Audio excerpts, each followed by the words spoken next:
बच्चों, जरा ध्यान से सुनो। क्या तुम जानते हो एक छोटा सा दिया पूरे अंधेरे को कैसे भगा देता है? आज मैं तुम्हें दिवाली की एक बहुत ही प्यारी कहानी सुनाने वाली हूँ। एक शांत सी शाम थी। हल्की ठंडी हवा चल रही थी। आसमान में तारे टिमटिमा रहे थे। घरों के बाहर रंगोली बनी थी और हर जगह दिए की रोशनी चमक रही थी। कान्हा और मीरा अपनी प्यारी सी दादी के पास आकर बैठ गए। उनकी आंखों में बहुत सारे सवाल थे। कान्हा धीरे से बोला, दादी, दिवाली क्यों मनाते हैं? मीरा बोली, और हम दिए क्यों जलाते हैं?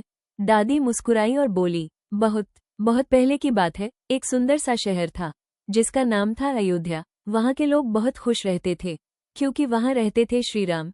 राम सच्चे थे, दयालु थे और सबकी मदद करते थे। लोग कहते थे, जहाँ राम होते हैं वहाँ खुशी होती है। एक दिन अयोध्या उदास हो गई। राम को 14 साल के लिए जंगल जाना पड़ा। राम के साथ सीता और लक्ष्मण भी गए। राम बोले, धर्म का रास्ता कभी कभी मुश्किल होता है। जंगल में रहना आसान नहीं था। कभी बारिश, कभी भूख, कभी अंधेरा, पर राम कभी गुस्सा नहीं हुए, कभी गलत काम नहीं किया। सच और सब्र सबसे बड़ी ताकत होते हैं। समुंदर के पार रहता था रावण। वो बहुत शक्तिशाली था पर बहुत घमंडी भी। उसने छल से माता सीता को उठा लिया और लंका ले गया।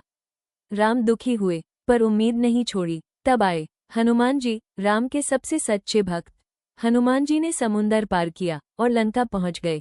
उन्होंने माता सीता से कहा, डर मत कीजिए, राम आ रहे हैं। राम, लक्ष्मण और वानर सेना ने मिलकर राम सेतु बनाया। छोटे बड़े सबने मदद की। जब हम मिलकर काम करते हैं तो मुश्किल भी आसान हो जाती है। फिर हुआ राम और रावण का युद्ध और आखिर अच्छाई जीत गई, बुराई हार गई। 14 साल बाद राम, सीता और लक्ष्मण वापस अयोध्या आए। अंधेरी रात थी पर लोगों ने दिए जलाए। पूरा शहर रोशनी से भर गया। इसी दिन को हम दिवाली कहते हैं। दिवाली सिर्फ पटाखे नहीं है। दिवाली मतलब अंधेरे से उजाला, गुस्से से प्यार, बुराई से अच्छाई। कान्हा बोला, दादी, हम कम पटाखे फोड़ेंगे। मीरा बोली, और ज्यादा दिए जलाएंगे।